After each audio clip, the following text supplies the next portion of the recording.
Friends, ഇന്ന് ഞാൻ വന്നിട്ടുള്ളത് ഒരു നൈറ്റ് ഒരു ഡിന്നറാണ്. ഒരു ഷേക്കിന്റെ ഒരു റെസിപ്പി ആയിട്ടാണ് വന്നിട്ടുള്ളത് കേട്ടോ. ഇത് വെയിറ്റ് ലോസ് ഒക്കെ ചെയ്യുന്നവർക്ക് വളരെ ഉത്തമമാണ് കഴിക്കുന്നത്. അങ്ങനെയുള്ള ഒരു ഷേക്കാണ്. നമുക്കത് എന്തൊക്കെയാണെന്ന് നോക്കാം.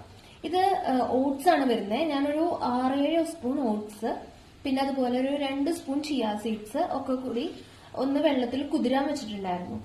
ഇനി അതിലേക്ക് നമ്മള് പഴം, റോബസ്റ്റ് പഴമാണ് എടുക്കേണ്ടത്. മറ്റുള്ള നേന്ത്രപ്പഴോ ചെറുപഴോ ഒന്നല്ല എടുക്കുന്നത്. നമ്മൾ റോബസ്റ്റ് പഴമാണ് എടുക്കുന്നത്. അത് സ്ലൈസ് ആയിട്ട് അരിഞ്ഞു ചേർക്കാം.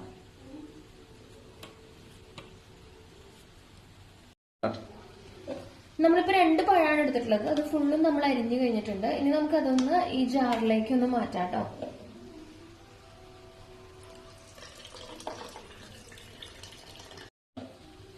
ഇപ്പൊ നമ്മളിനി ഇത് ഈ മിക്സിയുടെ ജാറിൽ ഇട്ടിട്ട് ഒന്ന് അടിച്ചെടുക്കുകയാണേ.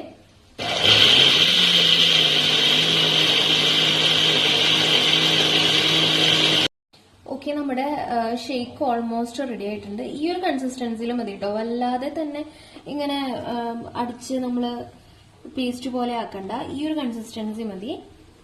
അപ്പൊ നമ്മുടെ ഹെൽത്തി ആയിട്ടുള്ള ഷേക്ക് റെഡി ആയിട്ടുണ്ട് കേട്ടോ.